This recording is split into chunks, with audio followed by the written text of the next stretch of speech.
सत साहेब साहेब सतगुरु जी तेरा ही आसरा। प्रथम चरण में मैं अपने सतगुरु जी के श्री चरणों में सत सत नमन करती हूँ, जिन्होंने मुझे कदम कदम पर रास्ता दिखाया। मेरे प्यारे भाइयों बहनों, माताओं, पिता तुल्य बुजुर्गों, आज हम देख रहे हैं गरीब लोग किस स्थिति में हैं, कैसे अपना जीवन गुजार रहे हैं। एक तरफ गरीब लोग हैं जिनके पास पेट भरने के लिए 2 वक्त की रोटियां नहीं है, पहनने के लिए तन पर वस्त्र नहीं है, सर्दी गर्मी बरसात फुटपाथों पर सोकर अपना जीवन गुजार रहे हैं। हमारा देश गरीबी और बेरोजगारी से जूझ रहा है, और दूसरी तरफ अमीर लोग जिनके पास बहुत पैसा है कि उन्हें पैसे की अहमियत का पता तक नहीं।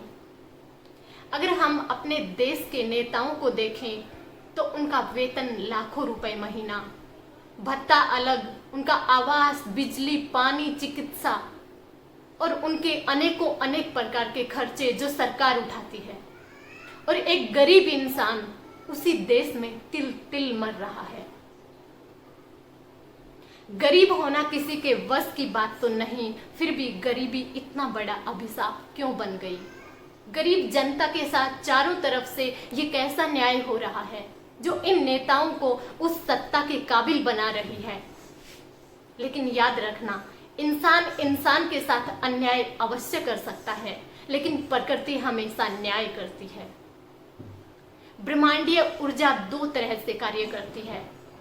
सकारात्मक सोच के साथ किया हुआ कार्य हमेशा शुभ फल देता है, और नकारात्मक सोच के साथ किया हुआ कार्य हमेशा अशुभ फल देता है। अगर आप अमीर हैं, आपके पास पैसे हैं और आप दूसरों की भलाई करने में, गरीबों को ऊपर उठाने में तन मन और धन से हाथ बढ़ाते हैं, तो आपका भविष्य कभी भी पतन की तरफ नहीं जा सकता।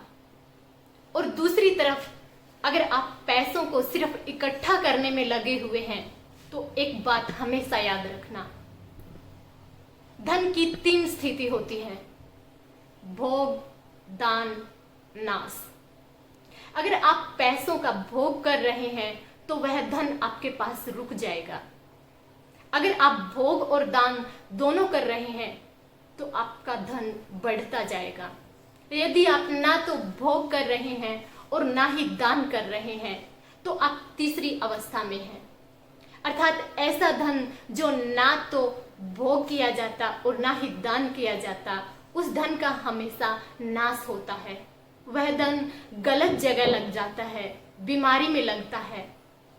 इसलिए दिल खोलकर जरूरतमंदों की सहायता कीजिए। आपको आपकी अपनी आवश्यकताओं से अधिक धन इकट्ठा करने की कोई जरूरत नहीं है। अर्थात अपने बेटों के लिए, अपने पोतों के लिए धन इकट्ठा करने की कोई जरूरत नहीं। अगर आपका पुत सपूत है तो उसे कमा कर देने की जरूरत नहीं, वो अपने आप कमा लेगा।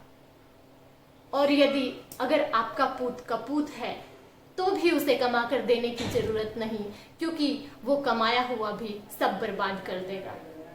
इसलिए वर्तमान में रहकर अपना फर्ज पूरा करते रहिए, जीवो और जीने दो। जितना दूसरों का भला कर सको भला करते रहो, क्योंकि जब हम इस दुनिया को छोड़कर जाएंगे तो हमारे पास सिर्फ 2 गज कफन और शमशान घाट का एक छोटा सा कोना होगा दफनाने के लिए। इसलिए क्यों ना हम कोई नेक कार्य करके जाएं, कोई महान कार्य करके जाएं, ताकि हमारे जाने के बाद लोग हमें सदियों सदियों तक याद करते रहें। क्योंकि कांटों में खिला रहे खिलना उसे कहते हैं, कांटों में खिला रहे खिलना उसे कहते हैं, दुख में उफ ना करे जीना उसे कहते हैं। यूं तो मरना है सभी को एक दिन, यूं तो मरना है सभी को एक दिन, लेकिन मरने के बाद भी रहे निशान, मरना उसे कहते हैं। सच्चा है।